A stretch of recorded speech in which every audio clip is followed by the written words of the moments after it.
And for the last time, it's going to be, I don't know how long, but for the last time, we will be going from Hanok's undisclosed location. Because next week, guess where he's going to be? Out of exile, home, the great city of Modi'in, or as he refers to it, Motown. Hey, Yeah. are you a little homesick? You excited about getting home? It's really interesting. This has been this trip has been kind of like the tale of two cities. Best of times, the worst of times. So we're not going to focus on the worst of times or Were you just describing your trip or your life? well, I was thinking specifically about the trip, although in actuality, it could have been my life. But yeah, I get to go home I guess I'm flying in about 12 hours. I'm nowhere near packed. Of course. I only got to New York yesterday afternoon. So this is it's and I was exhausted. It was one of those classic, 2:45 a.m. wake up calls in an Uber at 3:30 in the morning. I've got to find a better way of doing this. Yeah. I am hoping, Bezrat Hashem, with Hashem's help, that I'll be able to come back to the States and speak somewhere in the June, July-ish timeframe. Although with the opening up to tourists finally, I have no idea I mean, for group tours, it really takes, I don't know, anywhere from 6 to 8 months to gear up. In terms of our Connect tour, we've been geared up since day one. So it's really a sense of just letting people know that we're back in business and, come on down, because those spots are going to fill up real quick. Yeah, so let's go right into the requirements as of today. Okay, as of the end of February, coming up on it. The requirements for Israel is no longer required to have a vaccine, but you do have to have a PCR test going in and coming out. Is that correct? Actually, it's a little more complicated than that. You have to have a PCR test before you leave your country of origin and upon arrival in Israel. Okay. As I understand it, it may shift again. This is to take effect on March 1st. Yeah, I think that we'll probably see a lot of shifting over the next few weeks. I did see that any tourists coming in will have to have a PCR test and then quarantine for the time period until they get the results back. Now, what does quarantine mean? Are you going to have to sit in the airport lobby? Who knows? The results are typically available on the Israeli side within 4 hours. Yeah. So that in and of itself wouldn't be that big a deal. But again, we'll see how it all plays out. But this was a startling change. Just announced, Sunday morning. It was really, really shocking, in a good sense. We knew it would happen. I don't know anyone that anticipated it would be this quickly. No, I mean, things are changing so fast. Boris Yeltsin, I mean, they're just basically saying, COVID never happened and let's move on. Australia is opening up now to vaccinated people. Things are changing at a very, very fast rate. And I'm with you. I said to Kathy last night, I'm cautiously optimistic. I thought that, when Israel opened up, that I would be, dancing around in my office or something. But I'm just, after going through the last couple of years, you just don't know what can change when. So there's a bit of a caution there with me. Right. It's interesting. On Sunday, basically my phone blew up with inquiries and notes, and everyone's, ready to book. Well, here it is on Wednesday. I just met with my cousin last night, and she and her husband were talking about, they have friends, and, they want a 10-day trip, and could I do a 10-day trip? And this went on for about an hour and a half. The bottom line is they still haven't even reached out to these friends. So, it stop. So if people, want me to guide them, just, we have to book something. But again, we're jumping ahead of the game. The important thing is October 30th through November 11th, the Connect to Israel tour, we're back. Whatever little bumps on the road will be resolved in early March. By the time October comes around, things are going to be, moving like clockwork. Totally different. Totally different. And, we do have already set up, thanks to the folks we work with, we already had the hotels booked. We have everything in line. There's really nothing that we have to do in order to, put together a tour from scratch. It was interesting to start watching social media posts as soon as that news report came out, and, people are, wow, I've always wanted to go, but I'm, and, oh, I got to get my passport. How do you get a passport? And it was like, okay, folks, you've had 2 years, and not to sound like an old here, but I will. You've had 2 years to research this, and then all of a sudden, so what I'm seeing on the surface is people are going to start posting all these kind of things, and then a week from now it's going to be, well, I just decided not to, or I was praying, and whatever.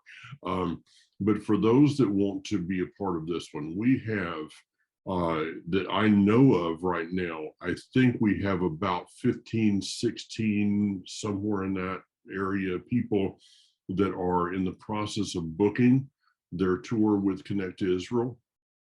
And I just want to give a little bit of a instruction here that, people say, well, I want to go to Israel, but I don't want to go on a tour. Okay, we've talked about this on, and how many times. This is not your typical Holy Land, go see the sites, and share communion cups at the, whatever. This is not that tour. This is about connecting with the land. I had someone say the other day, you were there, well, I just want to go and sit on the street corner and see who walks up. You wouldn't go to Florida with that little bit of preparation. Okay, maybe that's your second tour, your third tour, that you're familiar with. But Israel is not a place that you just go and buy, a book at Barnes and Noble and, walk around. You're going to come back very disoriented. It is just not going to be the right thing. So what I suggest, if people want to go on a tour and experience Israel, and then we will work with them if they want to stay over after that time for a few days. And then do that little, sit in the coffee shop and see who walks up. But we only have about 25 slots. Maximum. You and I are pretty serious about this. We're not going to take, we may have the herding cats thing, but it's not going to be the herding of a 3-ring circus with a bus of 52 people that you can't fit the luggage in there. No, that's not going to happen. And I come back to a line that I use a lot, very often, from "Oh Brother, Where Art Thou?" Is you is, or is you ain't, my constituency. This is really put up or shut up time. Because people say, well, this has nothing to do with vaccinations. This has nothing to do with Nancy Pelosi. This has nothing to do with Dr. Fauci, Dr. Seuss, Dr. Zhivago, nothing. What it has to do is, are you coming to Israel? And assuming I'm able to come back and speak to groups in the June, July timeframe, I really am not going to take kindly upon people who will say, I really wanted to go, but it's this is the time. Everyone who's been clamoring and banging on the jail cell bars saying, let me out. Well, it's happening. Yeah, the door's open. The door's open. If you want to stay inside. Okay, I want to go to something. Your first time to Israel was what year was that? July and August 1973. 1973. Okay, and that was it Birthright? No, Birthright didn't exist yet. I was 16 years old. Yeah, I had just finished high school. That was the Board of Jewish Education. They had a tour to Israel. I had two teachers, a husband and wife, who had been the madrichim, the leaders. They weren't going in 73 because they actually went on Aliyah in 74, back in the day when almost no American Jews did. So I got a scholarship, and it cost my parents $295, all inclusive, to send me to Israel for 7.5 weeks. Okay, and out of that, your life was radically changed.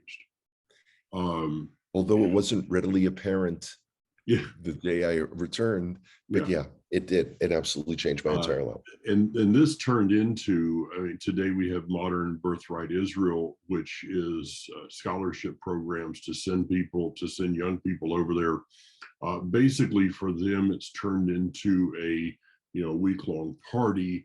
10 days of partying. Yep. Yeah, Birthright has lost their focus, in my humble opinion. But I want you, I'm setting something up here, that there are people that you can't go to Israel. Okay, it's age, health, you can't walk that much, whatever it is that is not the excuse. Okay, I'm not talking to people with excuses. Excuses and me don't go along real well. But there are people that have reasons that a trip to Israel right now is not possible for them. Correct. So here's my challenge. The same as there were people that gave money in order to scholarship Hanok Young many, many years ago, when he was just a young person. Instead of the old person. There are people that scholarshiped him. And because of that, people can see the fruit of what happened. So if you have a legitimate reason why there's just no way you can go to Israel right now, what I'm going to challenge people to do, and I did this on my Living Torah program also, is I have people, young people right now that have a desire to go, a willingness to go, the ability to go, but they do not have the funds to go. Yeah. They're doing everything they can to find those funds. They need some help. So I'm going to ask people to seed into some lives of young people right now. They can, I can't do PayPal on this because of all the junk that happens, but if a person wants to give via credit card or via check, they can mail a check to Joy to Hashem. Go to the website, it's right at the end of this update. There's the address right there. There's my phone number right there. If anybody has any questions regarding it, I don't take money out of that. This all will go to young people that I know right now that I want to scholarship or help them. I will not scholarship anyone that doesn't do something for themselves. I'm not going to pay them. But I will help them if they put out the effort to help themselves. So if there's people out there that can write some large checks that can help in this endeavor to maybe do the most incredible thing that you could ever do for a young person's life, is send them on a tour that is going to connect with the God of Israel, the land of Israel, and the people of Israel. I couldn't have said it better myself. No, it's absolutely true. This is really the time now. The entire world remains upside down. Oh, the situation in Ukraine is incredibly volatile, very dangerous. We are back to Chamberlain appeasing Hitler. Astoundingly, you've got these quotes from former President Trump about what a great guy Vladimir Putin is. It's scary. I mean, it's the world has gone insane. Israel is really caught between a rock and a hard place. Oh yeah. You know, does Israel join sanctions against Russia? What is, I mean, it's really, and Putin is even more vindictive than Trump. So, you know, we in Israel really stand to lose no matter what happens in Ukraine. A lot of the wheat that the world uses for pastas and things, by the way, comes from Ukraine. I don't, you know, like it's the more I kind of dig into what Ukraine is all about, it's an unsettling experience. What was also unsettling is as I travel around, people want to say, well, based on Daniel, whatever verse, just pick any verse, do you see that this is that and that is this? Or, you know, in the book of Revelation, it talks about this horse is riding and this. Stop looking for signs and wonders, kids. Do what you can in this world today. You know, I just did a message on this, again, available for our website, Footsteps of Messiah. And I liken it as a milepost, a set of mileposts. As you're driving down the road, what do you focus on? You focus on the milepost that you're at. Right. You look at, you know, do I need to get off at this exit for gas? Do I need a potty break, coffee in, coffee out? You know, what I need to do along the way, always keeping your destination in mind. But if you fail to focus on where you are, there's a tendency to get sidetracked along the way. You know, you can look at too many billboards, and all of a sudden, you know, Buc-ee's is 837 miles away, and your whole trip becomes about 837 miles away going to Buc-ee's and the amazing, you know, beef jerky bar or whatever they have there, overpriced, and you fail to look at the things that are right around you. Yeah, it's and that's the sad thing, that people miss the now, the today. They miss the opportunity to build relationships. They miss opportunities to build their congregations, and you know, like the domino effect. And of course, then they miss the opportunities to experience Israel in a way that had never been offered before. Prior to 2014, there was no Connect to Israel tour. So you know, you got to go however you got to go. We're offering something that is unique, truly. And believe me, and I go back to my memory, I guide all kinds of groups. There is no tour like ours. No. I mean, I had developed this before I met you in many aspects, but you know, bringing, you know, you and I teaming up on this just kind of took it to another level, because the understanding of Ezekiel chapter 37, the two sticks, the prophecy that we're fulfilling on these things, you know, all of this is working together. You know, even the time that I spent in Israel with Hayavel, time that I spent with on Harbor Kai. I had somebody email me yesterday. Have you ever been on Mount Gerizim? It's like, yeah. This has all been putting together this Connect to Israel tour. Yeah. And by the way, For such a time as this. Yeah, and I have a little announcement for you today that I've got a surprise for you, Mr. Honokia.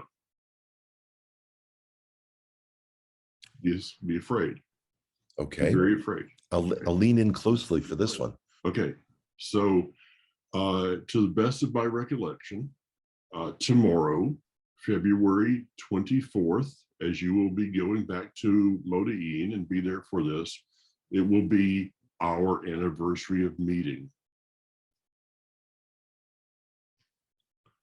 Wow. Yes, it was Kathy's mother. The anniversary of both her birth and her death was yesterday, the 22nd. And I think it was 2 days later that the infamous time with Craig and Jan Odell in the interrogation living room where you and I met. So, hey, happy anniversary, bro. Wow. 8 years. Wow. Seems like 80. Unreal. I could start, memories. La, da, da, da, da, da. Wow. What a long, strange trip it's been. It has been one, but it's one of those that most days I'm so glad that happened. And he froze up. Yeah, it's interesting. On the one hand, with all the drama in the world, people are still focused. I mean, a dear friend of mine just passed away from COVID last week. And this is a guy that I actually guided a number of times in Israel. And I was, friend, I mean, not just someone I knew, but far more than that. So with the realities of life, it's very easy to lose track and shift your focus. Now is the time for all who love Israel to dust off, their clothes, get out their suitcase, and start making some real plans. And I kind of pity the people who threw it all when I said, but now's the time you should be saving, or the person who confronted me who said, when are they going to let me into Israel? I thought of her just the other day, because when I asked her, say you're all set to go, and it turns out that this person had never even applied for a passport, never even applied. So, I don't know if people realize you can't leave the US without a passport. It has nothing to do with Israel. Yeah. So for those who have been listening, you've been preparing, you can go to connecttoisrael.org, get your registration in. The registration, if something happens in the world, Croatia or wherever,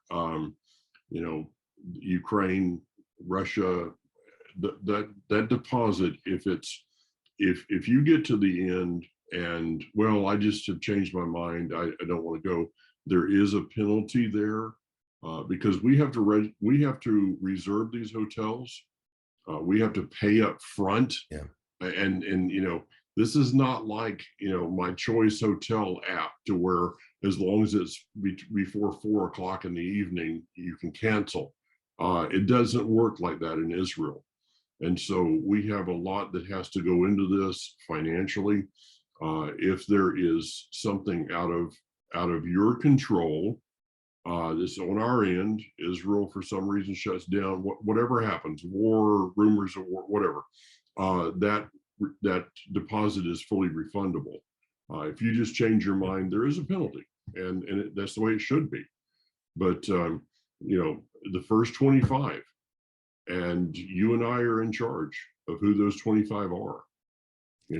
So Yeah, I already can foresee, and this is not a visionary thing, but just common sense, that there are people who are going to procrastinate, and then they're going to contact us, and then they're going to be really, really disappointed Mhm. that the tour is filled and they have to wait till 2023. Yeah. Because it's not like we do one every 2 months or something. It is not going to happen. Yeah, it'd be great if we did. And when we say that we cut this off at about 25, I'll push that just a little bit along the way. But I've done the tour with 50 people on a bus. I've done multiple buses. I will not rob a person of the experience of Israel to line my pocket in any way. So this is about people going over there, and I want them to experience the land and the people in such a way that it doesn't change their life, but it defines their life. Absolutely. Absolutely. So, hey, have a blessed flight. Stay Thank out of you. trouble, keep your mask on, you know, except when you're eating. And because we all know that you cannot get sick as long as you're eating or drinking something. It's let's hope that we're coming out on the other side of this craziness. Yeah, yeah, yeah. Let's hope. The theme of Forrest Gump, stupid is as stupid does. Maybe we're coming to the end of some of those things.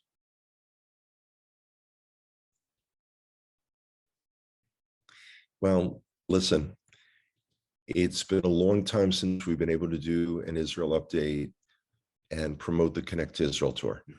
Yeah. It's been a long time. Yeah, it is. So, Baruch Hashem, thank God. And now's the time, guys. Now's the time. There you go. All right, take care. We will be talking from Modain next week. B'ezrat Hashem. Take care, guys. Bye-bye.